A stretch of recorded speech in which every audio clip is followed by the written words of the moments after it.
Assalamualaikum warahmatullahi wabarakatuh. Selamat malam, salam sejahtera untuk kita sekalian. Salam, Om Swastiastu, Namo Buddhaya, salam kebajikan, salam bahagia, salam sehat dan rahayu untuk kita semua. Yang saya hormati Pak Direktur Penyidikan pada Jampitsus beserta para Kasubdit dan jajaran, teman-teman yang ada di Puspenkum, dari Pak Kabid dan Kasubdit, dan teristimewa buat rekan-rekan media yang sudah hadir memenuhi undangan kami pada malam hari ini. Tentu yang pertama kita patut memanjatkan puji syukur kepada Sang Ilahi atas berbagai nikmat, khususnya nikmat sehat, sehingga kita bisa melakukan aktivitas hingga pada malam hari ini dengan penuh keberkahan, kebaikan. Rekan-rekan media, pada kesempatan yang baik ini kami akan menyampaikan perkembangan penyidikan perkara dugaan tindak pidana korupsi pada program digitalisasi pendidikan tahun 2019-2022 pada Kemendikbudristek. Sebelum Pak Direktur Penyidikan menyampaikan beberapa hal penting sebagai rilis pada malam hari ini, perlu kami sampaikan bahwa penyidikan ini telah berlangsung kurang lebih 2 bulan, sejak 20 Mei 2025. Penyidik terus secara maraton melakukan upaya-upaya bagaimana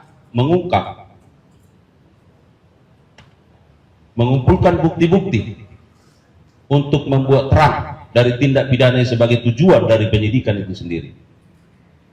Perlu kami sampaikan bahwa penyidik sudah melakukan pemeriksaan setidaknya terhadap 80 orang saksi dan 3 orang ahli dari berbagai keahlian yang ada. Dan pada hari ini tentu ada beberapa orang yang juga dipanggil dan diperiksa secara maraton. Rekan-rekan media, bahwa penyidik dalam kurun waktu 2 bulan ini terus melakukan upaya-upaya mengumpulkan berbagai barang bukti, apakah yang bersifat dokumen maupun yang bersifat barang bukti elektronik dari berbagai tempat. Dan semua itu tentu dibaca, dianalisis, didalami setiap keterangan atau informasi yang ada di sana. Oleh karenanya,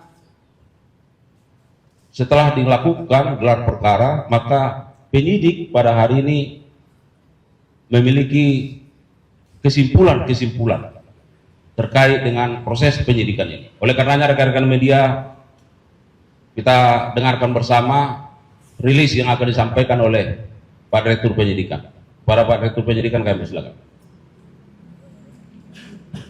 Terima kasih. Assalamualaikum warahmatullahi wabarakatuh. Waalaikumsalam. Selamat malam, salam sejahtera, salam bahagia bagi kita semua. Yang saya hormati Pak Kapus Penkum beserta jajaran, yang saya hormati para Kasubdit pada Direktorat Penyidikan, yang saya cintai dan saya hormati para wartawan yang pada malam hari ini hadir bersama kita. Pada malam hari ini saya ingin menyampaikan tentang perkembangan perkara dugaan tindak pidana korupsi pada Kementerian Pendidikan dan Budaya, Riset Teknologi atau Dikbudristek Republik Indonesia dalam program digitalisasi pendidikan tahun 2019 sampai dengan tahun 2022. Terkait dengan perkara tersebut, dapat saya sampaikan sebagai berikut. Bahwa pada tahun 2020 sampai dengan tahun 2022, Kementerian Pendidikan dan Kebudayaan, Riset dan Teknologi Republik Indonesia melaksanakan kegiatan pengadaan teknologi informasi dan komunikasi atau TIK untuk PAUD, SD, SMP, dan SMA dengan total anggaran keseluruhan 9,3 triliun.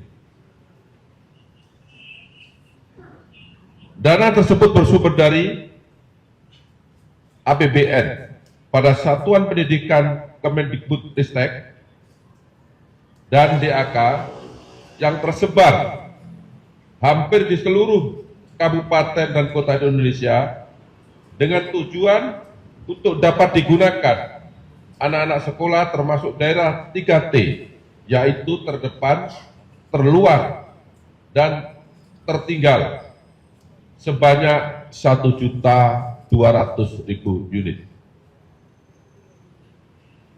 Dalam pelaksanaan pengadaan tersebut, SW selaku Direktur Sekolah Dasar, Direktorat Jenderal Pendidikan Anak Usia Dini, Pendidikan Dasar, dan Pendidikan Menengah pada tahun 2020 sampai dengan tahun 2021, sekaligus sebagai kuasa pengguna anggaran di lingkungan Direktorat Sekolah Dasar tahun 2020 sampai dengan 2021 bersama-sama dengan MUL selaku Direktur SMP, kemudian JT selaku Staf Khusus Menteri dan IBAM selaku konsultan teknologi di Kemendikbudristek telah melakukan perbuatan melawan hukum,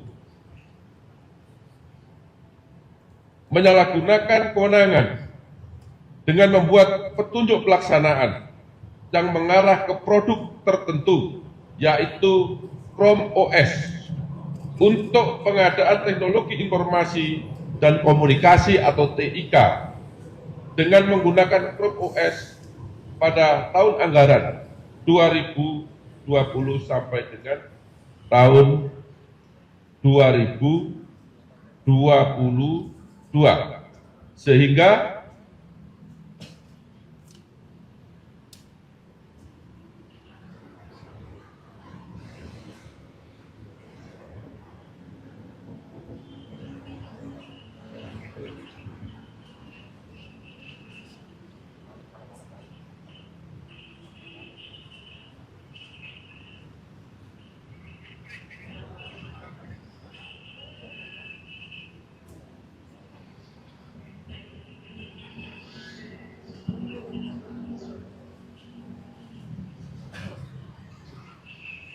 merugikan keuangan negara, serta tujuan pengadaan TIK untuk siswa sekolah tidak tercapai karena Chrome OS banyak kelemahan untuk daerah 3T, yaitu daerah terdepan, terluar, dan tertinggal. Adapun perbitan SW dan MUL dapat disampaikan sebagai berikut. Yang pertama, JS selaku Staf Khusus Menteri Pendidikan Kebudayaan sejak tanggal 2 Januari 2020 sampai dengan 20 Oktober 2024. Pada bulan Agustus 2019, bersama-sama dengan NAM, Fiona membentuk grup WhatsApp bernama Mas Menteri Kortem yang sudah membahas mengenai rencana pengadaan program digitalisasi pendidikan di Kemendikbudristek. Dan apabila nanti 6 diangkat sebagai Menteri Kemendikbudristek. Kemudian pada tanggal 19 Oktober 2019, 6 diangkat sebagai menteri di Kemendikbudristek. Pada bulan Desember 2019, JS mewakili 6 membahas teknis pengadaan TIK menggunakan Chrome OS dengan Yeti Kim dari Pusat Studi Pendidikan dan Kebijakan atau PSPK. JS menghubungi IBAM dan Yeti Kim untuk membuatkan kontrak kerja untuk Ibrahim Arif sebagai pekerja PSPK yang bertugas menjadi konsultan teknologi di warung teknologi pada Kementerian Mendikbudristek yang akan membantu program TIK Kemendikbudristek dengan menggunakan Chrome OS. JS selaku staf khusus Menteri bersama Fiona memimpin rapat-rapat melalui Zoom meeting, meminta kepada SB selaku Direktur SD, kemudian Mul selaku Direktur SMP, kemudian IBAM yang hadir pada saat rapat meeting agar mengadakan TIK di Kemendikbudristek dengan menggunakan Chrome OS, sedangkan staf khusus Menteri seharusnya tidak mempunyai kewenangan dalam tahap pendanaan dan pengadaan barang dan jasa terkait dengan Chrome OS. Pada bulan Februari dan April 2020, 6 bertemu dengan pihak Google, yaitu William dan Putri Ratu Alam, membicarakan pengadaan TIK di Kemendikbudristek. Selanjutnya JS menindaklanjuti perintah 6 untuk bertemu dengan pihak Google tersebut. Kemudian membicarakan teknis pengadaan TIK di Kemendikbudristek dengan menggunakan Chrome OS. Di antaranya juga saat itu dibahas adanya co-investment sebanyak 30% dari Google untuk Kemendikbudristek. Selanjutnya, JS menyampaikan co-investment 30% dari Google untuk Kemendikbudristek dalam rapat-rapat yang dihadiri oleh Hamid Muhammad selaku Sekretaris Jenderal Kemendikbudristek, SW, Direktur SD, dan Mul, Direktur SMP di Kemendikbudristek, dan menyampaikan apabila program Kementek tahun 2022 menggunakan Chrome OS. Pada tanggal 6 Mei 2020, JS bersama dengan SW, bersama dengan Mul, kemudian IBAM, dalam rapat Zoom meeting yang dipimpin secara langsung oleh 6, yang dalam rapat Zoom meeting tersebut 6 memerintahkan laksanakan pengadaan TIK atau TIK tahun 2020 sampai dengan tahun 2022 dengan menggunakan Chrome OS dari Google, sedangkan saat itu pengadaan belum dilaksanakan.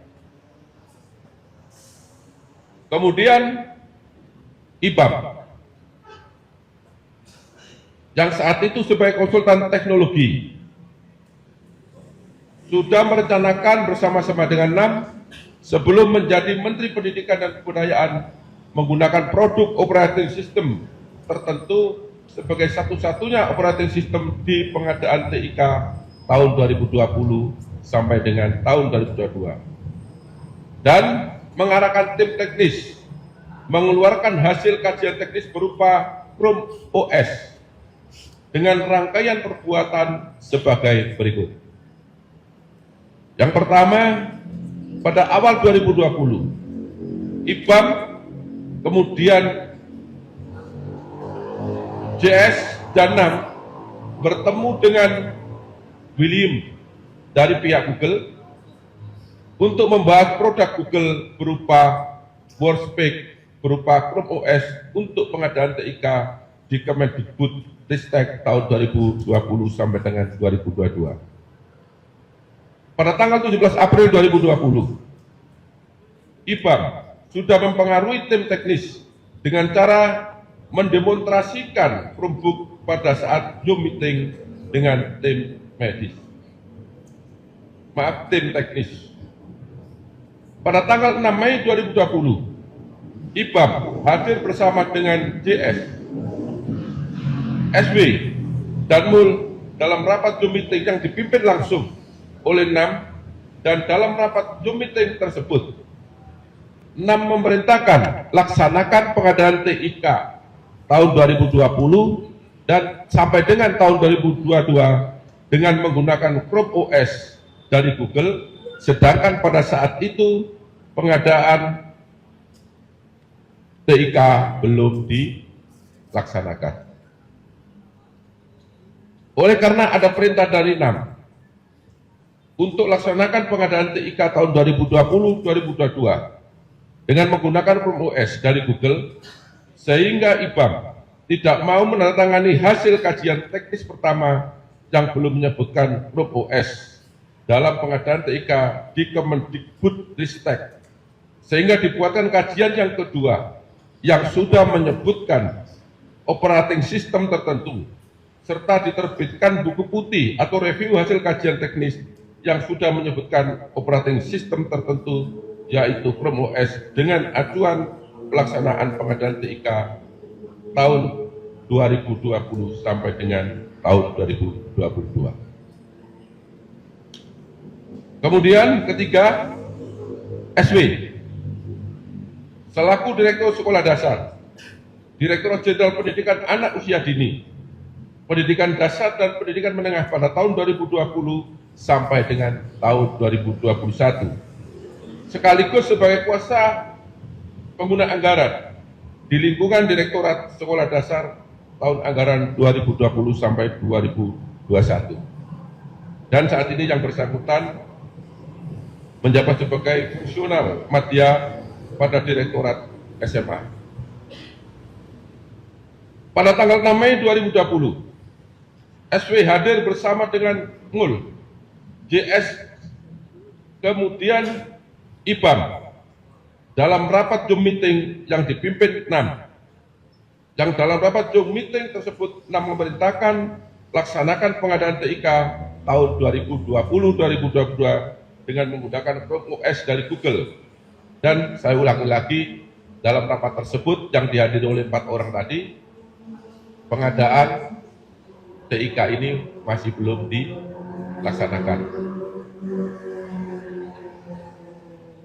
Pada tanggal yang sama, tanggal 6 Juni 2020, dalam kegiatan rapat dengan tim teknis untuk meminta tim teknis segera menyelesaikan hasil kajian teknis,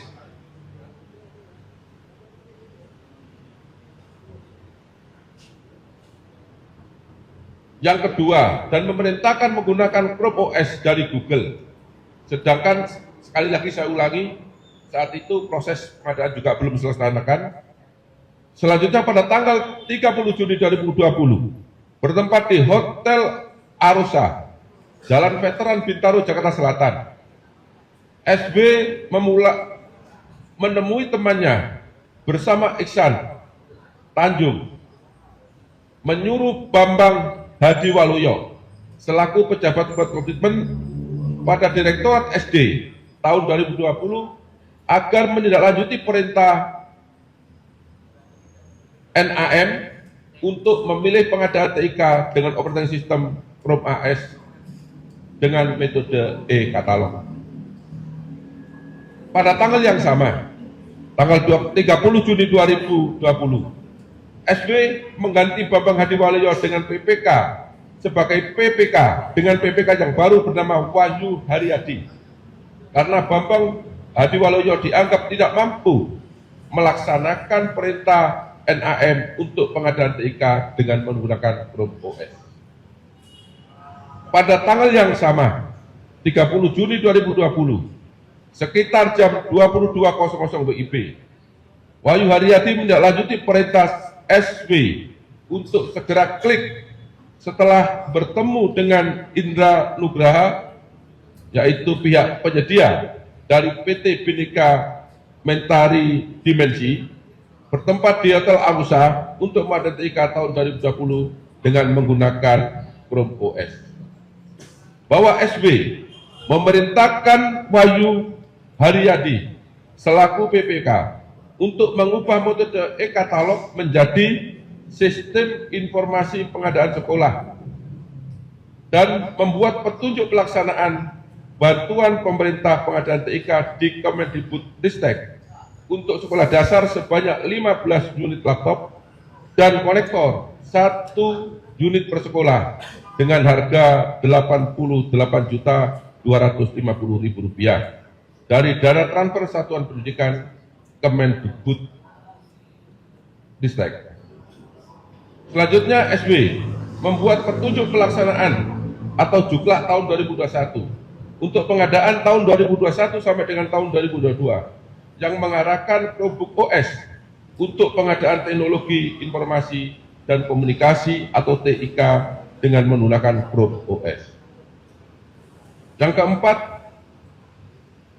Saudara Mul selaku Direktur Sekolah Menengah Pertama pada Direktorat Jenderal Pendidikan Anak Usia Dini, Pendidikan Dasar, Pendidikan Menengah pada tahun 2020 sampai dengan 2021, sekaligus sebagai kuasa pengguna anggaran di lingkungan Direktorat Sekolah Menengah Pertama tahun anggaran 2020 sampai dengan tahun 2021 menindaklanjuti perintah NAM untuk mengarahkan pengadaan TIK menggunakan Chrome OS kepada pejabat pembuat komitmen dan pihak ketiga yaitu penyedia. Adapun perbuatan tersebut dilakukan oleh MUL dengan cara sebagai berikut. Pada tanggal 30 Juni 2020, pada pukul 22.00 waktu Indonesia bagian Barat, bertempat di Hotel Arosa, Jalan Veteran Bintaro, Jakarta Selatan, memerintahkan Harnowo Susanto selaku pejabat pembuat komitmen pada Direktorat Sekolah Menengah pada tahun 2020 untuk mengklik pengadaan TIK tahun 2020 dengan diarahkan ke satu penyedia yaitu PT Bhinneka Mentari Dimensi dengan menggunakan Chrome OS.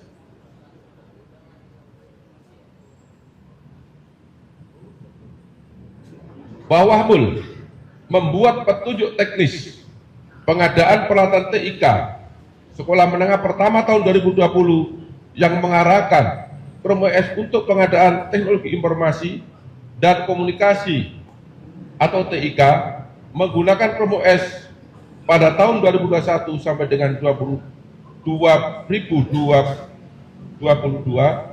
sebagai tindak lanjut dari Peraturan Menteri Pendidikan Nomor 5 tahun 2021 yang dibuat oleh NAM selaku Menteri. Bahwa dalam pelaksanaannya pengadaan TIK di Kemendikbudristek tahun 2020 sampai dengan 2022 yang bersumber dari dana APBN Satuan Pendidikan Kemendikbudristek dan dana DAK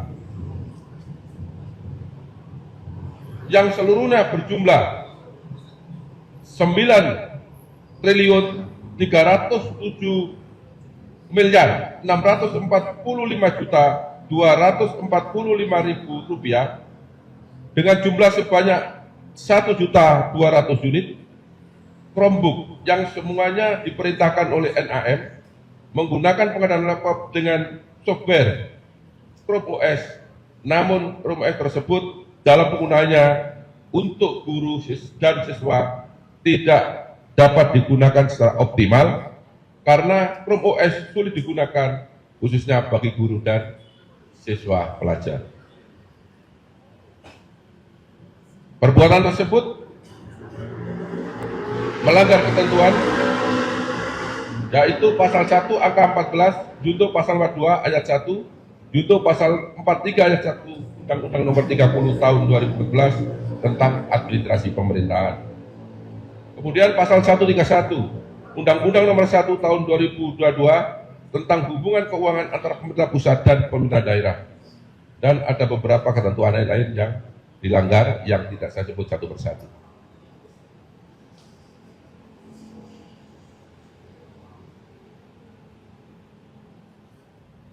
Bahwa perbuatan tersebut di atas bertentangan dengan ketentuan pasal 2 ayat 1, kemudian ketentuan pasal 3, junto pasal 18 Undang-Undang Nomor 31 Tahun 1999 sebagaimana diubah dengan Undang-Undang Nomor 20 Tahun 2021 tentang pemberantasan tindak pidana korupsi, junto pasal 55 ayat 1 ke 1 Kitab Undang-Undang Hukum Pidana. Akibat perbuatan tersebut, negara mengalami kerugian sekitar 1.980 miliar rupiah. Kemudian terhadap keempat orang tersebut, berdasarkan alat bukti yang cukup, maka pada malam hari ini penyidik menetapkan yang bersangkutan sebagai tersangka.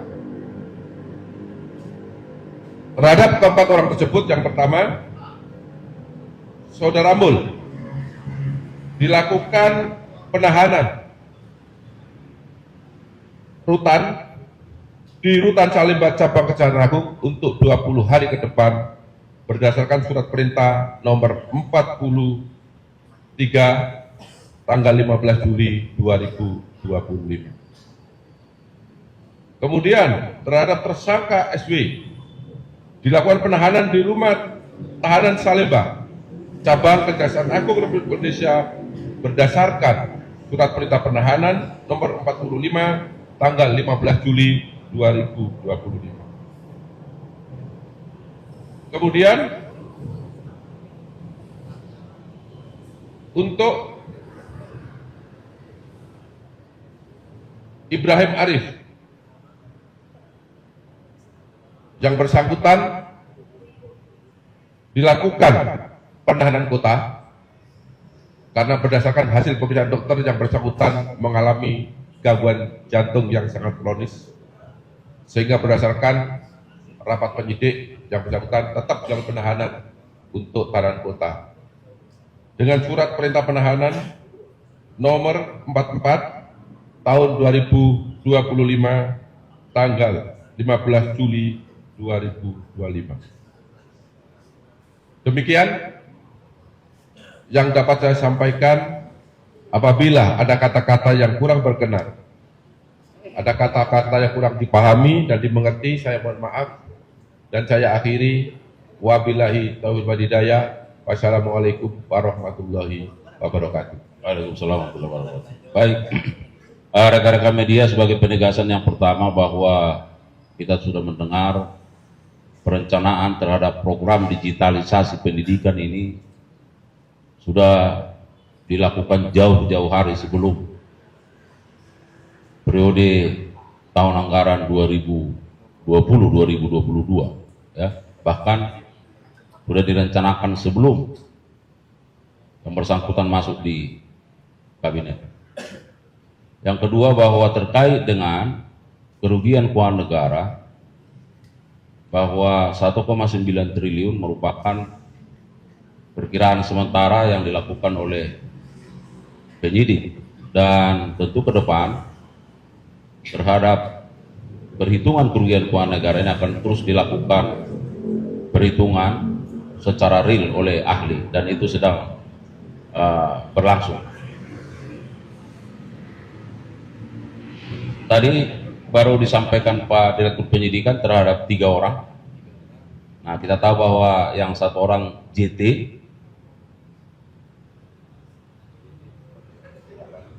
ya, karena yang bersangkutan tidak berada di Indonesia, ya, dan sudah beberapa kali dipanggil secara patut dalam kapasitas sebagai saksi, tidak mengindahkan surat panggilan. Ya, jadi supaya ada informasi bagi kita, ya, karena tadi ditetapkan 4 orang tersangka, tetapi terkait dengan penahanan baru terhadap 3 orang. Saya kira itu perkembangan yang dapat disampaikan oleh Pak Direktur Penyidikan. Terima kasih.